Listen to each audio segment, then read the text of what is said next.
Ayun. So, good evening guys. Ngayon po ay Monday ulit, October 20, 2025 at sideways pa rin. Ayaw gumalaw ng blue chips natin. Pero kanina umaga, nag-bear dito, no? Umabot yata tayo ng 0.6 o 0.7%. Pero pagdating ng closing, binuhusan na naman yung index natin. Ayan. Kaya pula ulit yung nandito. So, nag-close tayo 6,084.07 and meron siyang negative 0.09%. So, mahina pa rin yung market natin kasi net foreign sale pa rin tayo ng 118.81 million. So, hindi naman tayo sumabay doon sa malakas na drop ng US market last week kasi medyo bumabawi na yung yung indices nila ngayon, yung futures nila maganda sa US, Europe stocks medyo bumabawi na. Tapos yung ating Asian markets bumawi na rin siya doon sa laglagan natin last Friday. So may sideways lang yung galaw natin. Pati yung crypto, 'di ba malakas yung drop natin sa kanya last Friday, medyo bumabawi na rin siya. So nagba-bounce na ng 111K na yata si crypto natin from 106. So berde yung galawan nila sa crypto ngayon. So dito sa Philippine markets, siguro ang malaking nagbago dito yung mining stocks natin for today, yung indices natin sa mining, sila yung nalaglag ngayon. Nag-drop yata siya ng more than 2%. So makikita nyo dito, sina APX, nag-drop ng 6%, mahigit 6% kanina. Sina LC, di ba, nagkaroon na siya ng profit taking. Tapos, yun nga, nagkakaroon pa rin tayo ng mga galawan outside na ng mining. Sa mga gold prices naman, nag-drop kasi siya nung Thursday, alam ko Thursday yung drop na correction sa gold prices. So ayun, sumunod na rin itong mga mining stocks natin kasi masyadong mataas yung baka meron pang isang spike retest siguro sa sa malapit sa 5,000 level yung gold natin. Then saka siguro natin makita na magpo-pullback siya. Kasi kung babalik na sila sa stocks, then lalabas naman sila doon sa mga overbought na masyado kasi yung mga gold prices natin. Okay? So ito po yung ating mga trending stocks for today. So nangunguna si PHA. Ano kayo meron dito? So binobomba si PHA natin, lakas ng galaw. So 13.85% yung closing niya for today's trading natin. And meron siyang 733K na net foreign buy. Tapos si IMI, so maganda rin yung galaw niya, nag-breakout yung candle natin. Laki din eh. So 13.5%. Mapapayata to ng 15% kanina. And then meron siyang 452K na net foreign sell. Tapos si FNI nag-bounce. Ba't kaya bumagsak to nung kasagsagan ng taas ng ng gold prices. Tapos ngayon naman nag-drop yung iba, siya naman yung umakyat. So nag-up siya ng 10% and meron siyang 23.7K net foreign sell. Tapos si APX nag-drop, ito naman nag-drop naman yung stocks, negative 6.99% and meron siyang 14.7 million net foreign sell. Baka profit taking na, no? Tapos si LC, another drop, negative 8.15%. And then SPNEC, pinag-uusapan niya to dahil kay kay M Green, di ba? So balak ni na may-ari sa kanya, si ba may-ari dito. So yung pinakamalaki yung shares sa kanya ngayon is si uh, kalimutan ko yung may-ari ng ng MP MPTC. Ayan, so ang balak nila is magkaroon ng re-IPO si SPNEC. Re-IPO is parang ano lang naman 'to eh. Ipapasok kasi parang ang gagawing pinaka-company si M Green. And then baka sa loob na lang 'to si SPNEC, si M Green yung magiging main na stock natin sa kanya. And then madadagdagan ng shares tong si SPNEC natin. Pero tignan natin, baka magbago naman yung valuation niya kapag pinasok niya si M Green, di ba? Pwede gumanda yung valuation niya. So nag-up siya ng 3.51%. Meron siyang 585.18K na net foreign buy. Ayan. So abangan natin tong ano pwedeng mangyari dito kay SPNEC for the coming few days. Okay? So disclaimer ulit sa mga bago sa channel natin, as usual, yung ating review is for education purposes lamang po yan. So wag mong gagamitin ito as a reason para mag-buy, sell, or hold ng stocks. May risk po kasi na involved sa trading po dito sa market natin. Ayan. So, due diligence na lang po. Okay? And then follow po ako as usual dito sa ating Palabra Trader na YouTube channel. Subscribe ka lang para updated ka sa reviews natin or kung gusto mo join ka dito sa trading community natin. Okay? So, yung mga nakasubscribe, maraming salamat po. Hopefully, bumalik na yung views natin. Mahina pa rin siya. So, yung mga nakasubscribe, maraming salamat sa usual na views sa trending stocks. Company reviews, so nag-aral ka ba ulit over the weekends na naman? Profit or loss, mga sample trades sa market, basic indicators, technical analysis, fundamentals, yung mga risk management, and basic learning sa markets natin. Okay? So, that's pa rin yung yung big caps natin. Pero nagkakaroon na ng distribution kasi medyo nagko-correct si gold natin. Hopefully, ma-distribute na yung or bumalik na yung mga foreigners kasi wala pa rin naman sila dito sa market po natin. Okay? So, sa crypto naman, follow mo lang po ako dito sa ating Palabra Trader Crypto to para sa mga crypto-related na topics po natin. Ayan, yung mga posts natin.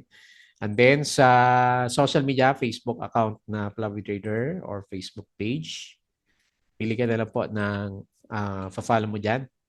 Bodega Peak, yung mga articles natin sa local market. And Twitter, ayan, nakita na tayo kaya So, kasi Philippine Stock Exchange na timingan na rin natin. Okay, so ito yung pinaka-closing natin dito sa sa mga stocks natin. So, ang tinamaan nga is mining and oil natin. So, negative 2.56% at saka si services sector. Sino kaya dito? ICT, negative 0.61%. So, ang gainers naman natin, property, malit lang, 0.55%. Pero wala pa rin yung inaantay natin na net foreign buy. So, net foreign sell pa rin tayo ng 118.81 million. Okay? So, foreign funds bought, AUB, BDO, East West, ASEN, APF, Gen, GSMI, Monde, URC, Crown, Green, GGS, SM, Eritz, Robinson, SMPH, Globe, Converge, ICT Mac, Bloom Plus, Web, Pure Gold, PHA, LCB, Nickel, OGP, at saka CF, FMETF. Okay. So nag-bounce yung ating Asian stocks. Ayan, halos berde lahat. Meron pa rin mapula pero halos lahat naman is nagberde. And then foreign funds sold, BPI, China Bank, Meralco, Manila Water, CNPF, PNL, Emperador, IMI, ABA AC, Awaites, AGI, Alicritz, Double Dragon, Meg, TEL dito, Cebu, SSI, Wilcon, at saka si APX naman. So si Mirana Mining, ito na. Yung pinakaantay natin na dividendo, bakit yung nakita ko sa kanya, 3% lang yung sabi niya Pero sabi dito kay Bilyonaryo, o yung iba nabasa ko, 10% daw yung dividends niya. Kasi parang hindi 10%, no? Kasi 1.25 tapos yung closing natin is nasa, tama ba? 30 pesos yung closing natin sa kanya. Pero yung tinitingnan ko doon sa niya ayan, 1.25 pesos per cash dividend. 3% lang yung nakalagay sa kanya. Kaya siguro nadismaya yung galaw natin, di ba? Nag-spike and then nag-pull back. Tapos may shakeout kanina na malakas and then na-announce yung dividends. Ayan. Tingnan natin, 3% lang daw yung dividends natin. Korea's Kospi surge 1.8% kanina. May article si Ma'am April, what I'm keeping an eye on. Ayan, ano nga ba? Ayan, Maynila Sets IPO, pabago-bago yung price niya, 15. Di ba yung huling usapan natin, malakas siya, 20 pesos. Pero ngayon sabi ni Smarting Markets, 15 pesos. Anyway, lalabas din. Yung tama dyan. 15 din, sabi ng insider info. Oversubscribe siya. Bakit kaya? Nagbaba na naman siya ng price. Okay. 6,084 yung closing. So, mahina. Mahina pa rin yan. Tapos, sa blue chips, okay, sino winners? ACEN, Ito ba yung closing na kanina? So, ACEN, 3.78. Meralco, 2.3. Converge, 2.29. SMPH, 2.21%. Yung losers naman, Pure Gold, laki yung drop minus 5%. CNPF, minus 1.07%. Tapos si Avoites, minus 1.02, BDO, negative 0.79, Jollibee, negative 0.73%. Okay. Ito na pala. Ayan, ito na pala. Yung closing natin, ayan. So, ASN, nag-close siya 3.78. Meralco, 2.33 at saka si Converge, 2.29. Pure Gold pa rin yung nag-drop. Ayan. Sa services ba to? 5.06%. Ayan. CNPF, negative 1.07%. Okay? So, Megawide wins 1.2 billion Baguio Terminal expands Landport Empire. Ayan. So, good para kay Meg. Kaya pala siya nag-trending kanina. Bago mag second half kanina, ayun si SCC nag-drop naman lakas kanina. So, negative 2.2% and then ICT, yung winner nasa 2.03%. Nung mag second half na, Pure Gold SCC yung nagda-drop. Okay. So, meron tayong upcoming dividends, PRC. Tapos, okay, Global Gold Hit. Pero last week siguro to, no? Then is minus 3.8%. Ayan. So, hindi ko na nakita nag-bounce yung, yung, yung galaw ngayon ng gold. Okay, leadership succession in DMC to be deliberated end ng 2026. Okay, stocks are expected to continue trading sideways this week. Okay, sideways daw tayo. Megawide receives notice of award of Baguio City Project. Alas 6, Verde naman siya, no? 0.07. Kaya lang, mas marami talaga yung drop na big caps. Okay, dito, teams with Advent Energy to power 1.6 towers via renewables. Okay. Tapos ito yung mga last week na galaw natin. Okay, so wala namang masyadong negative news, di ba? Sa markets during this time. Ayan, wala akong nakita. Yung gold lang, di ba? Nagkaroon ng nag-pull back yung galawan ng gold prices natin. Okay po. So yan po yung mga balita dito sa market natin. So patalastas ulit yung ating Patreon channel, yung gusto ng guide sa trading po sa Philippine markets. Check mo lang to, sali ka na lang dito sa group natin. Okay? So gusto mo ng guide. Okay, so based dito sa galaw ng market, sideways, super sideways, ayaw gumalaw ng mga big caps. Kanina maraming berde pero umurong din pala, no? Pagdating na pre-close ng market, nagkabusan ulit sa index natin. Okay, so nahirapan siya. Although ako ang tinitingnan ko talaga dito sa market natin, double bottom dito sa malapit sa 6K or 5.8K pag talaga mahina yung market natin. Kasi wala pa rin naman Ayan Pag may konting negative news lang, malalaglag ulit yung index natin. Negative 118.81 million net foreign sell and then negative 0.09%.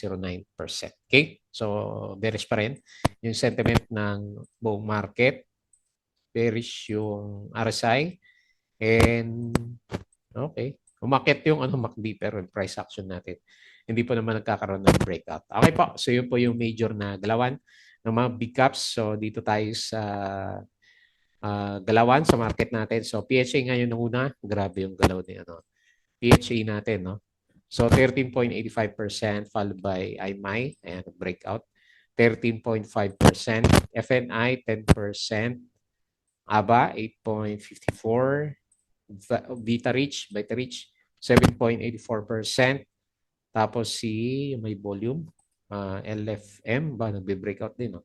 5.65%, Shell PH 4.4%, SPNEC yan. Ito, gumulaw kanina. Tignan natin kung nasa na tayo dyan. Tapos si Nickel, 2.33. Ayan, pa-uptrend pa si Nickel natin. Si PG, 1.6%. So dito sa losers, Manila Mining, yung mga mining stocks, pullback. Laki ng dilaw. Drop. Negative 10% si MA. LC, minus 8.15%. May gap down pa. So maghanap ng support. Tapos si Cool, minus 7.69, nauntog na. APX, minus 6.99. BLL, hindi pa tapos si BLL Minus 5.45%. Pure Gold, minus 5%. Dami, no? All D, minus, wala, yung mga stocks ni Bilyar. minus 4.35 MRC. Ayan, bumigay na. Akala ko tutuloy na yung breakout na ito. Minus 4.87%. And, okay. So, ang dami, 2%. Si OGP minus 2.51%. Okay. So, yun po yung galawan ng winners at saka losers ng market. So, silip tayo dito sa global market. Okay. So, maganda yung pinapakita ng futures ng US stocks. So, S&P futures is ilan to? Positive 0.26%. Dow futures, positive 0.18%. Nasdaq, positive 0.36%. Okay. So, mukhang babawi. Mamaya, European stocks, babawi din siya. And then, sa Asian markets, okay, mas marami yung berde. So, dito naman sa crypto, pabalik na siya. Ayan, bumabalik na. Lakas din yung mga bounce. So, 7%. May 13% pa, 5%. So, Bitcoin, balik sa 111K. Ethereum, 4K. So, 3% sila. BNB, 1.12K. XRP, 2.4. And then, Sol, ayan, up siya. Si XRP up ng 4%, Sol up ng 2.9%, and then si Dodge, bumalik na 0.2%, up ng 5.91%. Okay, so yun po yung galawan sa cryptos natin. Balik tayo dito and quick review ulit dito sa trending stocks. Okay, so nahin po natin sa listahan natin si PHA. So parang to rin yung galaw ni PHA natin, ingat-ingat na rin kasi ganun din naman yung nangyari sa mga mining stocks natin. So RSI 83, meron yatang kwento si PHA natin. Kasi nakita natin nung huli, nagbibilihan yung mga executives natin. Baka meron silang alam na hindi pa natin nababalitaan during this time. Okay, so yung pinaka-next na peak natin is nandito sa 0.43. Lakas na rin ng ginalaw na ito, no? Mula sa breakout area is, ayan, halos 60% na inakyat pala ni PHA natin. So, hindi ko malagyan ng, support. Siguro ito kasi nagkaroon siya ng pattern dyan. May flag formation siya. Tama ba? Yung pinaka-main support niya talaga dito sa around 0.3. Pero ito yung sinusundan natin, medyo parabolic yung price action natin sa kanya, malapit dito sa MA9. So watch out na lang doon sa mga kapapasok pa rin kasi overbought na masyado yung stocks din natin. Ayan. So pero 'di ba nakita natin sa sa galaw ng mga mining stocks natin, may mga nagdiretso talaga pa o matagal yung pagka-overbought ng kanilang RSI level. Okay, so yun na lang muna. Support is malapit dito sa 0.3 and next resistance is 0.42. Parabolic na yung price action kasama na yung mga indicators natin. Baka may balita to na hindi pa masyadong malinaw. So PHA nag-close 0.37. Meron siyang 13.85% na galaw and 733K net foreign buy. Okay? Next, IMI. Panalo yung mga nakaipon na ito. Kasi nag-consume muna siya o nagbe-breakout. Diba? Based sa mga discussions natin last time, nagbe-breakout siya dito sa downtrend niya. And then, suddenly, gumalaw na naman yung price action niya. Ayan, nakalusot siya. Yung pinaka-peak natin is nag-retest dito sa 2.37. So, mula sa breakout, mga 20% na rin yung galaw ni IMI natin. So, isa to sa mga small caps natin na nakarangkada yan. So, dahil sa lakas ng sipa, nag-close 13.5%, nag-close na 2.27 and meron siyang 452K net foreign sell. Yun lang, nag-overbought na rin yung stocks natin at 71.53. And then, medyo parabolic yung mga itsura na indicators natin. Okay. So, parang gusto niya i-break tong 2.37. So, ang last peak natin is nandito sa 2.6. Ayan, laya na yung mga medyo naiwan dito sa rally natin last time sa kanya. Bumalik siya, no? Ano bang catalyst na ito? Ang alam ko lang nung huli yung sa China, meron siyang binenta na asset niya. Nagli-liquidate siya, di ba, ng mga asset niya. So, tingnan natin. Ayan. Price to earning ratio niya is negative 1.5. Pero may gains na siya. Oh. Second quarter, 172.85 million, 136%. So anyway, good breakout. Support is, actually malalim yung support natin eh. Dito sa DOS. Ayan. So kasi meron tayong channel dito na sinundan sa kanya eh. Tingnan na lang natin kung ano ulit yung gagalaw niya for the coming few days. Okay? Next, FNI. So baliktad yung galaw na ito kasi nung hindi na masyadong gumalaw yung gold prices natin saka naman sumipa. Tingnan natin sa 5-minute chart. Baka pinitik. May konting pitik siya. Oh. So gaano kalaki itong pitik na to. Pero umakyat naman siya. Umakyat siya during the day. 1% lang. So tama lang yung galaw niya. No? Okay. Akala ko didiretso na sa ibaba. Kasi may break. Halos mag-breakdown na siya dito. Oh. And tapos bearish pa, di ba? Kung hindi ko alam itong nangyari na to ngayon, parang mapapabenta din ako sa kanya kasi bearish yung niya, yung support level niya. Anyway, so on the way siya para mag-retest. Hopefully hindi mag-Dow G. Bukas yung galaw natin para may retest dito sa 1.49. Wala naman tayo nabasa din na kakaibang news dito kay FNI. So nag-close siya 1.32. So magre-retest sa 1.5 kung mag-break tayo bukas sa MA20, so 10% up and 237K net foreign sell. Next, APX. So nag-pullback na yung mga stocks natin. So lumalabas, ang sinundan natin sa kanya, yung divergence, di ba? Kasi may divergence ng price action at saka mga indicators natin sa kanya. Ayan. Hopefully, mag-serve yung MA20 na support. Kung hindi, breakdown ng price action tayo dito kay APX natin. Kasi mangyari sa kanya, maghanap siya ng mas stronger na support. Ayan. So, yung RSI 50 natin, malapit na.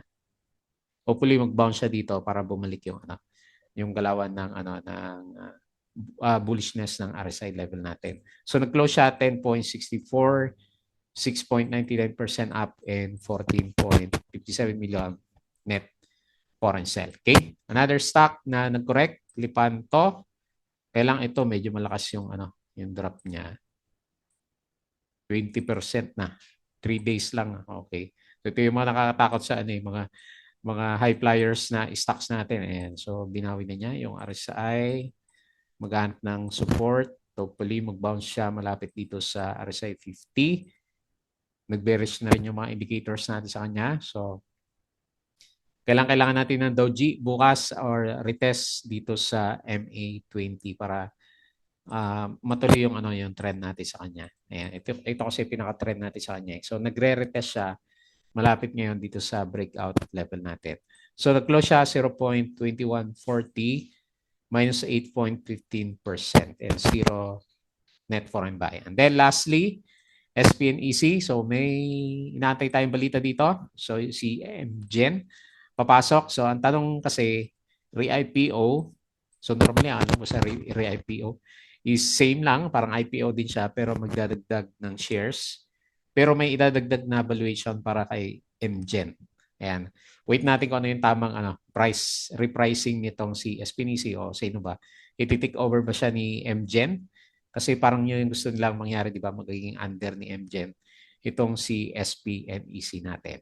Okay. So, ngayon, kasi price action niya medyo pangit pa rin. Magdidepende tayo ngayon sa balita na lalabas para dito kay MGen natin. So, at saka dito kay SPNEC. Pero nag-react naman siya, positive for today. So, tignan nyo na lang. Tignan na lang natin kung maka-breakout tayo dito sa MA20 for the coming few days. So, magdidepende tayo kung magkano yung pagpe-pression ulit o kung may papasok na shares, magkano yung pricing, ano yung fair value. So, yun yung mga babantayan natin kay SPNEC. So, nag-close siya 1.18, up siya ng 3.51%. May meron siyang 585K net foreign buy. Okay, so yun na lang muna yung review natin for today. Medyo mahina pa rin yung Kala ko okay na yung kanina kasi nag-pre-market, pre-close ng market. Meron tayong 190 million na net foreign buy pero binuhusan din sa sa closing. So, tignan natin bukas mali mo bumalik yung foreigners natin na lumabas ulit sa market natin. Okay po. So, yun na lang muna. Lunes pa lang naman. Bago tayo close, please don't forget to subscribe dito sa ating Palabra Trader na YouTube channel. Join sa group, guys. Kung gusto mo ng guide, crypto ko to. Facebook account, Facebook page, Bodega Peak, Twitter, and Patreon sa mga gusto ng guide. Sali lang po kayo dito. Okay? So, yun lang. Maraming salamat. Kita ulit tayo bukas.